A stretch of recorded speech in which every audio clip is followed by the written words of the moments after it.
ಕರ್ನಾಟಕದಲ್ಲಿ ಇತ್ತೀಚಿನ ವರ್ಷಗಳಲ್ಲಿ ನಕ್ಸಲರ ಹಾವಳಿ ಸ್ವಲ್ಪ ಕಡಿಮೆಯಾಗಿತ್ತು. ಆದರೆ ಇದೀಗ ರಾಜ್ಯದಲ್ಲಿ ಮತ್ತೆ ನಕ್ಸಲರ ಹಾವಳಿ ಹೆಚ್ಚಾಗ್ತಾ ಇದೆಯಾ ಅನ್ನೋ ಅನುಮಾನ ಮೂಡೋದಕ್ಕೆ ಶುರುವಾಗಿದೆ.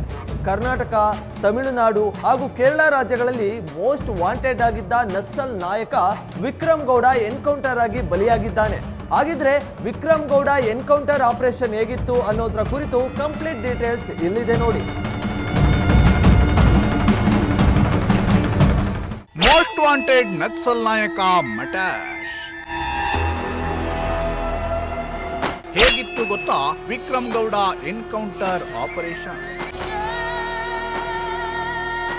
ಕರ್ನಾಟಕದ ಕರಾವಳಿ ಹಾಗೂ ಚಿಕ್ಕಮಗಳೂರು ಸೇರಿದಂತೆ ವಿವಿಧ ಜಿಲ್ಲೆಗಳಲ್ಲಿ ಈ ಹಿಂದೆ ನಕ್ಸಲ್ ಹಾವಳಿ ವಿಪರೀತವಾಗಿತ್ತು. ಆದರೆ ಇತ್ತೀಚಿನ ವರ್ಷಗಳಲ್ಲೇ ನಕ್ಸಲರ ಹಾವಳಿ ಗಣನೀಯ ಪ್ರಮಾಣದಲ್ಲಿ ಇಳಿಕೆಯಾಗಿತ್ತು. ನಕ್ಸಲರ ಹಾವಳಿ ಕಡಿಮೆಯಾಗಿದ್ರೂ ವಿವಿಧ ತಂಡಗಳನ್ನ ಮುನ್ನಡೆಸುತ್ತಿದ್ದ ನಕ್ಸಲ್ ನಾಯಕರಿಗಾಗಿ ನಕ್ಸಲ್ ನಿಗ್ರಹ ಪಡೆ ನಿರಂತರವಾಗಿ ಬಲೆ ಬೀಸುತ್ತಲೇ ಇತ್ತು. ಇದೀಗ ಖತರ್ನಾಕ್ ಹಾಗೂ ಮೋಸ್ಟ್ ವಾಂಟೆಡ್ ನಕ್ಸಲ್ ನಾಯಕ ವಿಕ್ರಮ್ ಗೌಡ ಎನ್ಕೌಂಟರ್ಗೆ ಬಲಿಯಾಗಿದ್ದಾನೆ.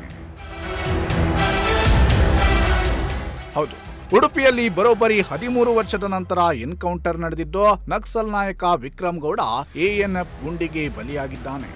ಈತನಿಗಾಗಿ ನಕ್ಸಲ್ ನಿಗ್ರಹ ಪಡೆ ಹದ್ದಿನ ಕಣ್ಣಿಟ್ಟಿತ್ತು. ಉಡುಪಿ ಜಿಲ್ಲೆಯ ಕಾರ್ಕಳ ತಾಲೂಕಿನ ಹೆಬ್ರಿ ಕಬ್ಬಿನಾಲೆಯ ಸೀತಂಬೈಲುವಿನಲ್ಲಿ ನಿನ್ನೆ ಮಧ್ಯರಾತ್ರಿ 12:30 ಸುಮಾರಿಗೆ ಎಎನ್ಎಫ್ ಹಾಗೂ ನಕ್ಸಲರ ನಡುವೆ ನಡೆದ ಗುಂಡಿನ ಕಾಳಗದಲ್ಲಿ ನಕ್ಸಲ್ ಮುಖಂಡ ವಿಕ್ರಮ್ ಗೌಡ ಹತನಾಗಿದ್ದಾನೆ. ನಕ್ಸಲ್ ನಾಯಕ ವಿಕ್ರಮ್ ಗೌಡ ಮೋಸ್ಟ್ ವಾಂಟೆಡ್ ಲೀಸ್ಟ್ನಲ್ಲಿ ಇದ್ದ. ಕೇವಲ ಕರ್ನಾಟಕ ಮಾತ್ರವಲ್ಲ, ಆತನಿಗಾಗಿ ನೆರೆಯ ಕೇರಳ ಹಾಗೂ ತಮಿಳುನಾಡು ಪೊಲೀಸರು ಹಾಗೂ ನಕ್ಸಲ್ ನಿಗ್ರಹ ಪಡೆಯಿಂದ ಕಾರ್ಯಾಚರಣೆ ನಡೆಸಲಾಗುತ್ತಿತ್ತು. ನಕ್ಸಲ್ ಚಟುವಟಿಕೆಗಳಲ್ಲಿ ಭಾಗವಹಿಸಿದ್ದ ಆರೋಪ ಹಾಗೂ ಅದರ ಮುಂದಾಳತ್ವ ವಹಿಸಿದ್ದ ಆರೋಪವೂ ಕೂಡ ಈತನ ಮೇಲಿತ್ತು.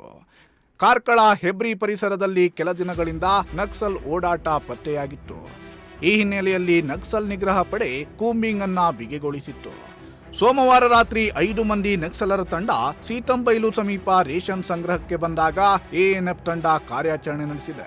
ಈ ವೇಳೆ ದಾಳಿ ಪ್ರತಿದಾಳಿ ನಡೆದಿದ್ದು ದಾಳಿಗೆ ಸಿಲುಕಿ ವಿಕ್ರಮ್ ಗೌಡ ಬಲಿಯಾಗಿದ್ದಾನೆ.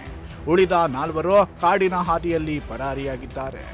ಎಎನ್ಎಫ್ ಕೂಂಬಿಂಗ್ ಮುಂದುವರಿಸಿದ್ದು ಇನ್ನುಳಿದವರಿಗಾಗಿ ಶೋಧ ನಡೆಸ್ತಾ ಇದೆ.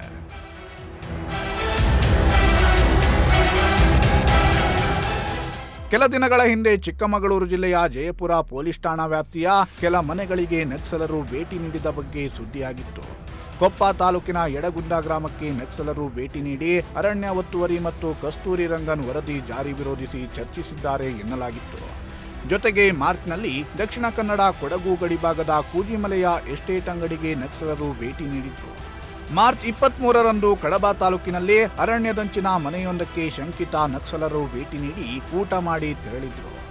ಮಲೆನಾಡಲ್ಲಿ 2002ರಲ್ಲಿ ಮೊದಲ ಬಾರಿಗೆ ಕಾಣಿಸಿಕೊಂಡ ನಕ್ಸಲ್ ಚಟುವಟಿಕೆ ಸತತ 1 ದಶಕಕ್ಕೂ ಹೆಚ್ಚು ಕಾಲ ರಕ್ತಸಿಕ್ತ ಅಧ್ಯಾಯವನ್ನೇ ತೆರೆದಿಟ್ಟಿತ್ತು.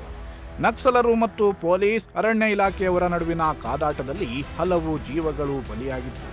ಸ್ಥಳೀಯ ನಿವಾಸಿಗಳು ಜೀವ ಕೈಯಲ್ಲಿ ಹಿಡಿದು ಬದುಕುವಂತಾಗಿತ್ತು.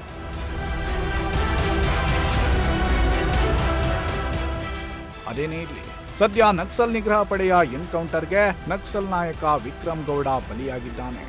ಈತನ ತಂಡದಲ್ಲಿದ್ದ ಉಳಿದವರು ತಪ್ಪಿಸಿಕೊಂಡಿದ್ದು ಅವರಿಗಾಗಿ ಹುಡುಕಾಟ ಮುಂದುವರೆದಿದೆ. Bureau report, Prajashakti TV.